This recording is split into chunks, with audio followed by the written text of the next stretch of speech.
আসসালামু আলাইকুম। বাংলা সংবাদে সবাইকে স্বাগত জানাচ্ছি। আমি চিন্তিয়া হক। শুরুতেই সংবাদ শিরোনাম। নির্বাচন যখনই হবে আওয়ামী লীগ আমলের চেয়ে গ্রহণযোগ্য হবে বলছেন সাখাওয়াত। এদিকে নির্বাচন সরকারকে যৌক্তিক সময় দেওয়ার কথা বললেন জামায়াত আমির। জানাবো পিন্ডি থেকে স্বাধীনতা এনেছি, দিল্লির কাছে আত্মসমর্পণ করব প্রশ্ন রিজভীর। ইসলামের আলোকে কল্যাণ রাষ্ট্র গঠনে সবাইকে আন্তরিকভাবে কাজ করতে হবে বলছেন রেজাউল করিম।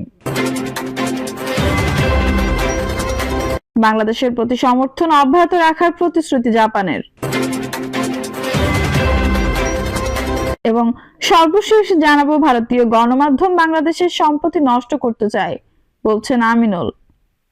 দর্শক শুনছিলেন সংবাদ শিরোনাম, এখন বিস্তারিত। নির্বাচন যখনই হবে আওয়ামী লীগ আমলের চেয়ে গ্রহণযোগ্য হবে বলছেন সাখাওয়াত। ত্রয়োদশ জাতীয় সংসদ নির্বাচন যখনই হবে তা আওয়ামী লীগ সরকারের আমলে নির্বাচনের চেয়ে গ্রহণযোগ্য হবে বলে মন্তব্য করেছেন অন্তর্বর্তী সরকারের উপদেষ্টা ব্রিগেডিয়ার জেনারেল অব এম শাখাত হোসেন। উপদেষ্টা বলেন, আমি আশা করব আগামী নির্বাচন যেটা হবে যখনই হবে সেটা অবশ্যই গ্রহণযোগ্য। অতীতে যা দেখেছি তা যেন না হয়। নবম সংসদ নির্বাচনে জয়ী হয়ে 2009 সালে ক্ষমতায় আসে আওয়ামী লীগ। এরপর তাদের অধীনে টানা 3টি দশম, একাদশ ও দ্বাদশ জাতীয় সংসদ নির্বাচন অনুষ্ঠিত হয়। 3টি নির্বাচন নিয়েই বিতর্ক রয়েছে। এর মধ্যে দশম ও দ্বাদশ নির্বাচন বর্জন করে বিএনপি সহ সরকার বিরোধী রাজনৈতিক দলগুলো আগামীতে যারা অংশ নেবেন তারা ওই 3টি নির্বাচন থেকে শিক্ষা নিয়েছেন বলে ধারণা উপদেষ্টা শাখাত হোসেনের। আর না নিলে তা খুবই দুর্ভাগ্যজনক বলে মন্তব্য করেন তিনি। সাবেক এই নির্বাচন কমিশনার বলেন, আগের নির্বাচন সরকার ক্ষমতায় এসে দেশের সব স্ট্রাকচার নষ্ট করে গেছে, সেটা আমলতন্ত্র হোক, বিচার বিভাগ হোক কিংবা পুলিশ। আজ পর্যন্ত পুলিশ দাঁড়াতে পারছে না, এমন স্ট্রাকচার নষ্ট হয়েছে, দাঁড় করানো খুব কঠিন। আগে আমি বাইরে থেকে বলতাম, এখন আমি ভেতর থেকে দেখছি। নবম জাতীয় সংসদ নির্বাচনের পর থেকে দেশের ভোটের উৎসাহ চলে গেছে বলে এ সময় মন্তব্য করেন উপদেষ্টা সাখাওয়াত। নির্বাচন সরকারকে যৌক্তিক সময় দেওয়ার কথা বললেন জামায়াত আমির। জাতীয় সংসদ নির্বাচন আয়োজনের ক্ষেত্রে সংসদীয় আসনের পুনর্বিন্যাস ও ভোটের তালিকা হালনাগাদের জন্য অন্তর্বর্তীকালীন সরকারকে যৌক্তিক সময় দেওয়ার কথা বলেছেন জামায়াত ইসলামের আমির ডক্টর শফিকুর রহমান। জামায়াত আমির বলেন যে যুব সমাজের মাধ্যমে দেশে পরিবর্তন এসেছে, তাদের সবাইকে অবশ্যই এবার ভোটার তালিকা অন্তর্ভুক্ত করতে হবে। তার জন্য প্রয়োজন হচ্ছে বাড়ি বাড়ি গিয়ে এই ভোটার তালিকা হালনাগাদ করা। এর জন্য যৌক্তিক যে সময় লাগবে সেটা অবশ্যই সরকারকে আমরা বিলম্বিত বা দীর্ঘায়িত সময় নয়, যৌক্তিক সময়টাই দিতে চাই। তবে দলের শীর্ষ পর্যায়ে এক নেতার মুখে ভিন্ন কথা। গত 29 নভেম্বর ইঞ্জিনিয়ার্স ইনস্টিটিউশনস মিলনায়তনে দলের এক অনুষ্ঠানে জামায়াত ইসলামীর নায়েবে আমির মুজিবুর রহমান বলেছিলেন, আমি বর্তমান উপদেষ্টা সরকারকে বলবো, আপনারা যত তাড়াতাড়ি সম্ভব সংস্কার কাজ শেষ করে তারপরে নির্বাচনের ব্যবস্থা করেন। এটা যদি না হয় তাহলে এই নির্বাচন হবে না। কিন্তু নায়েবে আমিরের বক্তব্যের 2 সপ্তাহের মাথায় জামায়াত আমির অন্তর্বর্তী সরকারকে যৌক্তিক সময় দেওয়ার কথা বললেন। জামায়াত আমির বলেন, সুষ্ঠু নির্বাচনের অন্যতম মৌলিক 2টি বিষয় অঙ্গাঙ্গিভাবে জড়িত। একটি হচ্ছে রাষ্ট্র সব প্রাপ্তবয়স্ক নাগরিককে ভোটার তালিকা অন্তর্ভুক্ত করার সুযোগ সৃষ্টি করে দেওয়া। দ্বিতীয়টি হচ্ছে অতীতের সরকার জুলুম করে বহু জায়গায় তৎকালীন বিরোধী দলে যারা ছিলেন তাদের এলাকাগুলোকে টার্গেট করে আসন সংখ্যা কমিয়ে দিয়েছে, আসন বিন্যাসের নামে জুলুম করেছে। এগুলোকে পুনর্বিন্যাস করা লাগবে। বিবেক এবং বাস্তবতার আলোকে তিনি বলেন, নিশ্চয়ই সবাই একমত হবেন, আওয়ামী লীগের সময়ে গত 3টি নির্বাচনে ভোট বর্জন, ভোট না হওয়ার কারণে এদেশের মানুষ ভোটের প্রতি আস্থা হারিয়ে ফেলেছিল। অসংখ্য তরুণ তরুণীর বয়স হয়েছে ভোট দেওয়ার, কিন্তু ভোটার হওয়ার আগ্রহী তারা অন্তরে ধারণ করতো না। পাশাপাশি এবারের এই যুদ্ধটা ফ্যাসিস্ট সরকারের বিরুদ্ধে শুধু দেশবাসী করে নাই, প্রবাসে আমাদের যে সমস্ত নাগরিকরা আছেন তারা সবাই একসঙ্গে যুদ্ধ করেছেন। আমরা তাদের প্রতি শ্রদ্ধাশীল, তাদেরকেও ভোটার তালিকা অন্তর্ভুক্ত করতে হবে।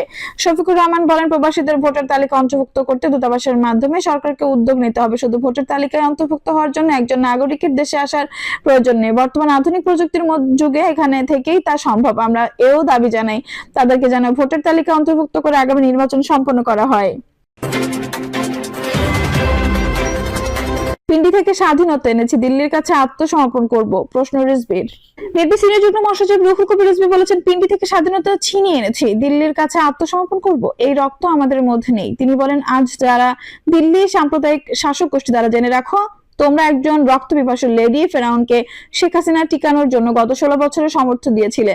রিজভী বলেন, ভুটান, নেপাল, বাংলাদেশ, মালদ্বীপ, শ্রীলঙ্কার লোকেরা নিজের কথাই চলুক, এটা ভারত চায় না। তারা চায় দিল্লির কথাই চলতে হবে। বাংলাদেশের মানুষের রক্তের তেজ, আত্মশক্তি, বীরত্ব দিল্লির শাসকরা বুঝতে পারেনি। মমতা ব্যানার্জি খুব মন খারাপ করেছেন বলে উল্লেখ করে বিএনপি সিনিয়র যুগ্ম মহাসচিব বলেন, আসেন চট্টগ্রাম দখল করতে, আমরা বসে বসে ললিপপ খাবো না, আমাদের শক্তি ও তেজ দিয়ে দেশকে রক্ষা করব। ইসলামের আলোকে কল্যাণ রাষ্ট্র গঠনে সবাইকে আন্তরিকভাবে কাজ করতে হবে বলছেন রেজাউল করিম। ইসলামী আন্দোলন বাংলাদেশের আমির সৈয়দ মোহাম্মদ রেজাউল করিম পীর সাহেবের চরমনায় বলেছেন, ইসলামের আলোকে একটি কল্যাণ রাষ্ট্র গঠনে সবাইকে আন্তরিকতার সঙ্গে কাজ করতে হবে। কল্যাণ রাষ্ট্র প্রতিষ্ঠায় ইসলামী আন্দোলনের নেতা কর্মীদের দাওয়াতের কাজ আরো গতিশীল করতে হবে। আমাদের সব কাজের মূল লক্ষ্য ও উদ্দেশ্য থাকবে ইবাদত। এই সময় ইসলামী আন্দোলনের সিনিয়র নায়েবে আমির মুফতি সৈয়দ মোহাম্মদ ফজল করিম বলেন, অতীতের ধারাবাহিকতা ইসলামী আন্দোলন বাংলাদেশকে নীতি ও আদর্শের উপর অবিচল থাকতে হবে। আমি ক্ষমতায় যেতে চাই না, ইসলামকে ক্ষমতায় নিতে চাই। বাংলাদেশের প্রতি সমর্থন অব্যাহত রাখার প্রতিশ্রুতি জাপানের।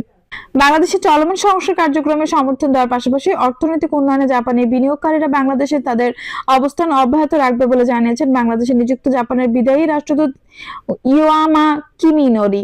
রাষ্ট্রদূত কিমিনোরি অধ্যাপক ইউনুসের নেতৃত্বে প্রশংসা করে বলেন, জাপান সরকার শান্তি ও স্থিতিশীলতা, অর্থনৈতিক সহযোগিতা এবং জনগণের মধ্যে সম্পর্ক, এই তিনটি স্তম্ভের উপর ভিত্তি করে বাংলাদেশের সঙ্গে সম্পর্ক আরো মজবুত করবে। তিনি বাংলাদেশের অন্তর্বর্তীকালীন সরকার নির্বাচনী ব্যবস্থা সহ অন্যান্য সংস্কার কার্যক্রমে টোকিওর দৃঢ় সমর্থনের কথাও পূর্ণ ব্যক্ত করেন। অধ্যাপক ইউনুস উভয় দেশের মধ্যে সম্পর্ক উন্নয়নে অবদান রাখার জাপানের বিদায়ী রাষ্ট্রদূতের প্রতি কৃতজ্ঞতা প্রকাশ করেন। তিনি দুই দেশের মধ্যে সম্পর্কের প্রশংসা করে বলেন, এই সম্পর্ক সবসময় খুব শক্তিশালী ছিল। সরকার বিদেশি বিনিয়োগ আকর্ষণের জন্য গুরুত্বপূর্ণ সংস্কার কার্যক্রম পরিচালনা করছে। উল্লেখ করে প্রধান উপদেষ্টা বাংলাদেশে আরো জাপানি বিনিয়োগের আহ্বান জানান। বাংলাদেশে জাপানি বিনিয়োগকারীদের উপস্থিতি আমাদের জন্য ইতিবাচক বার্তা দেয় বলে তিনি উল্লেখ করেন। জাপানি রাষ্ট্রদূত বলেন, জুলাই আগস্টের গণ অভ্যুত্থানের পর বাংলাদেশ থেকে জাপানি কোনো কোম্পানি চলে যায়নি, তারা এখানে থাকতে আগ্রহী। তিনি নিক্কেইয়ের বার্ষিক সম্মেলনে অংশগ্রহণের জন্য প্রধান উপদেষ্টাকে আমন্ত্রণ জানান, সেখানে জাপানের প্রধানমন্ত্রী বক্তব্য রাখবেন। রাষ্ট্রদূত বলেন, ওই সম্মেলনে অধ্যাপক ইউনুস জাপানের শীর্ষ কোম্পানিগুলোর প্রধান নির্বাহীদের সঙ্গে দেখা করতে পারেন এবং তাদের বাংলাদেশে বিনিয়োগের আহ্বান জানাতে পারবেন।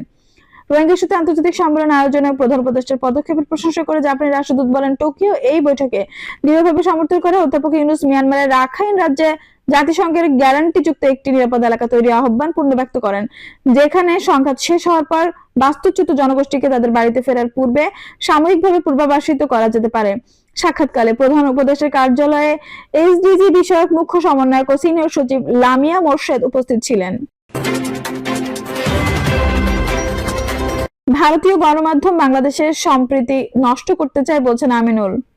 বাংলাদেশ একটি অসাম্প্রদায়িক দেশ উল্লেখ করে বিএনপির কেন্দ্রীয় ক্রীড়া বিষয়ক সম্পাদক ও ঢাকা মহানগর উত্তর বিএনপির আহ্বায়ক আমিনুল হক বলেছেন, আমাদের এদেশে হিন্দু, বৌদ্ধ, খ্রিস্টান, মুসলমান ভাইয়েরা আমরা সবাই বাংলাদেশী হিসেবে কাঁধে কাঁধ মিলিয়ে কাজ করব। ভারতীয় গণমাধ্যমে বাংলাদেশকে নিয়ে যে মিথ্যা ও অপপ্রচার ছড়ানো হচ্ছে, আসলে তাদের মূল উদ্দেশ্য তারা বাংলাদেশের সম্প্রীতি নষ্ট করতে চায়। এর বিরুদ্ধে সবাইকে সতর্ক, সজাগ ও ঐক্যবদ্ধ থাকতে হবে। মিরপুর 11 নম্বর বড় মসজিদের সামনের সড়কে পল্লবী থানা বিএনপি ও অঙ্গসহযোগী সংগঠনের এই সমাবেশ আয়োজন করে। মিরপুর 11 নম্বর বড় মসজিদের সামনের সড়কে পল্লবী থানা বিএনপি অঙ্গসহযোগী সংগঠনের এই সমাবেশে আয়োজন করে আমিনুল হক বলেন, গত 17 বছর ধরে স্বৈরাচার শেখ হাসিনার সময়ে বাংলাদেশ হিন্দু ভাইদের উপরে যত মামলা হামলা হয়েছে সেটা আওয়ামী লীগ করেছিল, তার সঙ্গে বিএনপি কখনো জড়িত ছিল না। এটা ইতিমধ্যে প্রমাণিত হয়েছে। সাধারণ জনগণ এবং সব আইন শৃঙ্খলা বাহিনীর ঐক্যবদ্ধ প্রচেষ্টায় মাদককে নির্মূল করা সম্ভব উল্লেখ করে আমিনুল হক বলেন, বিএনপির ভারপ্রাপ্ত চেয়ারম্যান তারেক রহমানের নির্দেশনা বিএনপিতে সন্ত্রাস, নৈরাজ্য, চাঁদাবাজ ও মাদকের বিরুদ্ধে জিরো টলারেন্স দেখাতে হবে। আমাদের ভবিষ্যৎ ও বর্তমান প্রজন্মকে যদি একটি সুন্দর সমাজ ও একটি সুন্দর বাংলাদেশ উপহার দিতে চাই, তাহলে অবশ্যই মাদককে নির্মূল করতে হবে। তিনি বলেন, বিএনপির ভারপ্রাপ্ত চেয়ারম্যান তারেক রহমান জনপ্রিয়তা বাংলাদেশের প্রতিটি অঞ্চলে আনাচে কানাচে ছড়িয়ে পড়েছে, কারণ বর্তমান সময়ে তারেক রহমান প্রতিটি বক্তব্যে ছিলেন বিএনপি জনগণের দল, জনগণের উপরে নির্ভরশীল। বিএনপি জনগণের উপর আস্থা রাখতে চায়। জনগণকে সঙ্গে নিয়ে বিএনপি ভবিষ্যতে সুন্দর একটা বাংলাদেশ গড়তে চায়। দর্শক, এই ছিল এখনকার সর্বশেষ সংবাদ। নিউজটি ভালো লাগলে অবশ্যই একটা লাইক দিন, কমেন্টে আপনার মূল্যবান মতামত জানান। সবসময় আমাদের পাশে থাকতে সাবস্ক্রাইব করে বেল বাটনটি অন করে রাখুন। ধন্যবাদ।